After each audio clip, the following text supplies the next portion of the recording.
Hello दोस्तों, नमस्कार, जय हिंद। तो आज हम पढ़ रहे थे दैनिक जागरण पेपर और ये है 21 फरवरी का पेपर।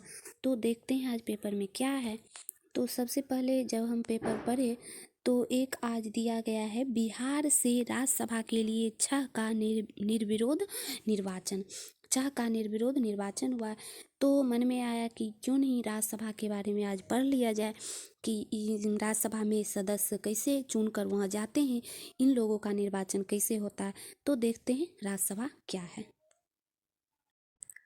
मेरे पास ज्ञान बिंदु GS एकेडमी का ये नोट्स है, रोशन आनंद सर का। तो देखते हैं इसे।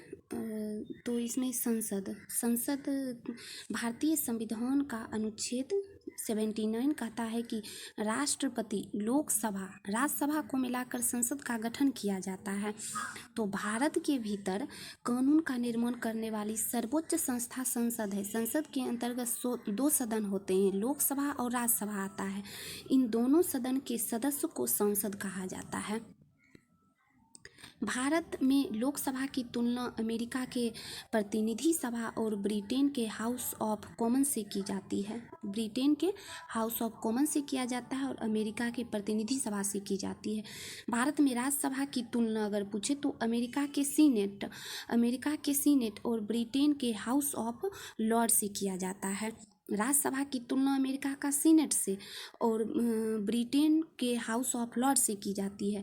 अमेरिकी कांग्रेस के अंतर्गत प्रतिनिधि सभा में 435 सदस्य और सीनेट में 100 सदस्य होते हैं। इन दोनों संस्था का चुनाव प्रत्यक्ष है, जिसमें अमेरिका की आम जनता भाग लेते हैं।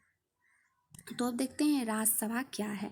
राज्यसभा अनुच्छेद 80 में राज्यसभा के बारे में बताया गया है। भारत का एक सदन राज्यसभा होगा।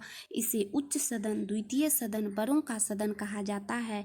पहली बार राज्यसभा के लिए चुनाव 1952 ईस्वी में 1952 में पहला बार राज्यसभा के लिए चुनाव हुआ था, 1952 में हुए थे। और 1954 में राज्य परिषद का नाम बदलकर राज्यसभा किया गया था। यह एक अस्थाई सदन, यह एक कैसा सदन है तो अस्थाई सदन है। यह एक अस्थाई सदन है जिस कारण इसे भंग नहीं किया जाता। यह एक अस्थाई सदन है, इसी कारण इसे भंग नहीं किया जाता है। इस सदन का कोई कार्यकाल नहीं होता है, बल्कि सदन के सदस्यों का कार्यकाल होता है। इसका कार्यकाल नहीं होता है, इसके सदस्य का कार्यकाल होता है, सदस्यों का कार्यकाल होता है। इसके सदस्यों का कार्यकाल होता है। सदन के सदस्यों का कार्यकाल 6 वर्षों का होता है। सदन के सदस्य का जो है कार्यकाल 6 वर्षों का होता है। प्रत्येक वर्ष इस सदन के 1/3 सदस्य पदमुक्त होते हैं। राज्यसभा अधिकतम इसमें राज्यसभा में 250 सदस्य निर्धारित किया गया है, जो कि वर्तमान में भी 245 सदस्य है। राज्यसभा में 250 निर्धारित किया गया, वर्तमान में 245 है। और 250 में से 238 बोला गया है निर्वाचित होगा, 12 मनोनीत होगा। वर्तमान में 245 सदस्य है, जिसमें से 233 निर्वाचित होते हैं और 12 मनोनीत होते हैं। अनुच्छेद 80 कहता है कि राष्ट्रपति 12 सदस्यों को साहित्य, कला, विज्ञान, समाज सेवा के क्षेत्र से मनोनीत करेंगे। 12 सदस्य मनोनीत करते हैं राष्ट्रपति। अनुच्छेद 80 में कहा गया है राज्यसभा के लिए चुनाव इलेक्शन कमीशन ऑफ इंडिया द्वारा करवाया जाता है। यह चुनाव अनुपातिक प्रतिनिधित्व के आधार पर होता है। अनुपातिक प्रतिनिधित्व के आधार पर एकल संक्रमणीय मत द्वारा होता है। अनुपातिक प्रतिनिधित्व का मतलब है कि जैसे कि 5 सदस्य अगर कोई भाग लेते हैं इस चुनाव में, किसी को 1 नंबर पे रखा जाएगा, किसी को 2 नंबर पे, किसी को 3 नंबर पे, किसी को 4 पे, किसी को 5 पे, सभी को वोट दिया जाएगा, लेकिन वरीयता क्रम में दिया जाएगा। तो इसी को हम कहते हैं अनुपातिक प्रतिनिधित्व के आधार पर एकल संक्रमणीय मत द्वारा इनका चुनाव होता है। देखते हैं राज्यसभा सदस्य बनने की योग्यता। राज्यसभा सदस्य बनने के लिए इन्हें भारत का नागरिक होना चाहिए, कम से कम 30 वर्ष उम्र होना चाहिए, लाभ के पद पर नहीं होना चाहिए, भारत के मतदाता सूची में नाम होना चाहिए, पागल या दिवालिया नहीं होना चाहिए। 2003 में व्यवस्था इस पहले था कि जो जिस राज्य से होगा वहीं से वो राज्यसभा में चुना जाएगा, लेकिन 2003 में इस व्यवस्था को ख़त्म किया गया और कहा गया कि अलग राज्य से भी वो चुनकर आ सकते हैं। भारतीय नागरिक किसी भी राज्य से राज्यसभा के लिए चुनकर आ सकते हैं। राज्यसभा के सदस्यों के निर्वाचन में राज्य के विधानसभा के निर्वाचित सदस्य भाग लेते हैं। राज्यसभा के सदस्य के जब निर्वाचन होता है तो उसमें राज्य के विधानसभा के निर्वाचित सदस्य भाग लेते हैं। जैसे कि बिहार के 16 राज्यसभा सीट के लिए जब चुनाव होता है तो बिहार विधानसभा के 243 सदस्य निर्वाचित सदस्य विधानसभा के 243 निर्वाचित सदस्य ही इसमें भाग लेंगे। जो निर्वाचित होंगे वही, मनोनीत इसमें भाग नहीं लेंगे। राज्यसभा की पदाधिकारी देखते हैं। अनुच्छेद 89 कहता है कि राज्यसभा का एक सभापति होगा और एक उपसभापति होगा। राज्यसभा का एक सभापति और एक उपसभापति की चर्चा अनुच्छेद 89 में किया गया है। राज्यसभा का सभापति तो उपराष्ट्रपति करते हैं, जो कि राज्यसभा का सदस्य नहीं होते हैं। राज्यसभा का सभापति तो उपराष्ट्रपति करते हैं। उपराष्ट्रपति राज्यसभा के सदस्य नहीं होते, लेकिन राज्यसभा का जो उपसभापति होते हैं बनने के लिए राज्यसभा का सदस्य होना उनका अनिवार्य होता है। राज्यसभा का सदस्य होना आवश्यक होता है। अनुच्छेद 90 कहता है कि उपसभापति के पद रिक्त के बारे में जानकारी हमें अनुच्छेद 90 बताता है। किस स्थिति में पद रिक्त हो सकता है? पहला, उपसभापति अपना त्यागपत्र जब सभापति को दे देता है तब पद रिक्त हो जाएगा, लेकिन सभापति अपना त्यागपत्र राष्ट्रपति को देता है।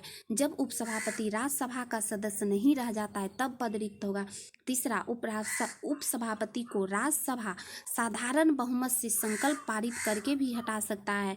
पद पर रहते हुए उपसभापति का निधन हो जाने पर पद रिक्त हो सकता है। अनुच्छेद 91 कहता है सभापति के कार्य अधिकार शक्ति के विषय में जानकारी देता है। अनुच्छेद 91 में सभापति का जो कार्य अधिकार शक्ति है उसका जो शक्ति उसको दिया गया है उसके बारे में चर्चा अनुच्छेद 91 में किया गया है। साथ ही सभापति के रूप में कोई भी काम करे उसके भी कार्य अधिकार शक्ति की जानकारी अनुच्छेद 91 में ही दिया गया है। अनुच्छेद 92 कहता है कि सभापति और उपसभापति को पद से हटाने का संकल्प अगर विचाराधीन हो तो वे पीठासीन पदाधिकारी सभापति उपसभापति के तौर पर काम नहीं कर सकेंगे। अर्थात राज्यसभा के सभापति वेंकैया नायडू को, अभी वेंकैया नायडू नहीं है, जगदीप धनखड़ हैं, राज्यसभा के सभापति जगदीप धनखड़ को पद से हटाने का संकल्प अगर विचाराधीन है तो वो राज्यसभा में संकल्प अगर आए तो वह सभापति के रूप में काम नहीं करेंगे। राज्यसभा का क्या कार्य है? राज्यसभा का कार्य है उपराष्ट्रपति को पद से हटाने की प्रक्रिया की शुरुआत राज्यसभा से ही होती है। उपराष्ट्रपति को जब हटाया जाएगा तो वह राज्यसभा से ही शुरू होगा, लोकसभा से यह शुरू नहीं हो सकता है। दूसरा, अनुच्छेद 249 राज्यसभा को अधिकार देता है कि वह 2/3 बहुमत से संकल्प पारित कर संसद को किसी राज्य सूची के विषय पर कानून बनाने का अधिकार देता है। यह सिर्फ राज्यसभा को ही ये अधिकार दिया गया है। तीसरा है अनुच्छेद 312 राज्यसभा को अधिकार देता है कि वह IAS, IFS, IPS, IFS, IRS जैसे नई अखिल भारतीय सेवा का सृजन कर सकता है। अखिल भारतीय सेवा उस सेवा को कहा जाता है जिसके अंतर्गत पदाधिकारी भारत सरकार और राज्य सरकार दोनों के लिए काम करता हो। इसे ही कहते हैं प्रत्येक राज्य को राज्यसभा के सीटों की संख्या के अनुपात में बांटा गया। जैसे उत्तर प्रदेश को 31, सबसे ज़्यादा उत्तर प्रदेश को 31, महाराष्ट्र को 19, तमिलनाडु को 18, बिहार को 16, बिहार और पश्चिम बंगाल दोनों को 16 दिया गया है। पूछा जाता है किस दोनों को समान, तो हमारे समान पश्चिम बंगाल है, बिहार और पश्चिम बंगाल को 16 दिया गया है, 16 सीट राज्यसभा में। कर्नाटक को 12 दिया गया है। आंध्र प्रदेश, गुजरात और मध्य प्रदेश को 11, आंध्र प्रदेश को 11, गुजरात को 11 और मध्य प्रदेश को 11 दिया गया है। उड़ीसा और राजस्थान को समान दिया गया है, 10 दिया गया है। उड़ीसा और राजस्थान को समान 10 दिया गया है। केरल को 9 दिया गया है। असम को 7 दिया गया है। असम, पंजाब और तेलंगाना को 7-7, ये तीनों को 7-7 दिया गया है। असम, पंजाब और तेलंगाना को 7-7 दिया गया है। झारखंड को 6 दिया गया है। छत्तीसगढ़ और हरियाणा को सेम यानी 5-5 दिया गया है। जम्मू कश्मीर को 4 दिया गया है। हिमाचल प्रदेश और उत्तराखंड को सेम यानी कि 3 दिया गया है। हिमाचल प्रदेश उत्तराखंड को सेम 3 दिया गया है। और अरुणाचल प्रदेश को 1, गोवा को 1, मणिपुर 1, मेघालय 1, मिजोरम को 1, यानी कि ये जो पूर्वोत्तर राज्य है, 7 सिस्टर का जो राज है, ये 7 सिस्टर का जो यहाँ राज है, अरुणाचल प्रदेश, नागालैंड, मणिपुर, मिजोरम, यहाँ त्रिपुरा, यहाँ मेघालय और यहाँ एक गोवा, तो ये सबको 1-1 सीट दिया गया है। 1-1 सीट दिया गया है। नागालैंड को 1 दिया गया है। सिक्किम को 1, सिक्किम भी है इसमें, सिक्किम को भी 1, त्रिपुरा को 1, दिल्ली को 3 दिया गया है और पुदुचेरी को 1 दिया गया है। 3 ऐसे यूटी हैं जैसे कि जम्मू कश्मीर, पुदुचेरी और दिल्ली। जम्मू कश्मीर, पुदुचेरी और दिल्ली को ही सिर्फ राज्यसभा में दिया गया है, राज्यसभा में सीट इनको दिया गया है। जम्मू कश्मीर को 4 दिया गया है। जम्मू कश्मीर को यहाँ 4 दिया गया है। और दिल्ली और पुदुचेरी, दिल्ली को 3 और पुदुचेरी को 1 दिया गया है। राज्यसभा के प्रथम सभापति डॉक्टर सर्वपल्ली राधाकृष्णन थे और प्रथम उपसभापति कृष्णमूर्ति राव थे। प्रथम उपसभापति कृष्णमूर्ति राव थे। राज्यसभा के सभापति वेंकैया नायडू अभी हैं जगदीप धनखड़। वर्तमान में राज्यसभा के सभापति हैं अभी हैं जगदीप धनखड़ और उपसभापति हरिवंश नारायण सिंह हैं। Thank you. मिलते हैं फिर अगली वीडियो में।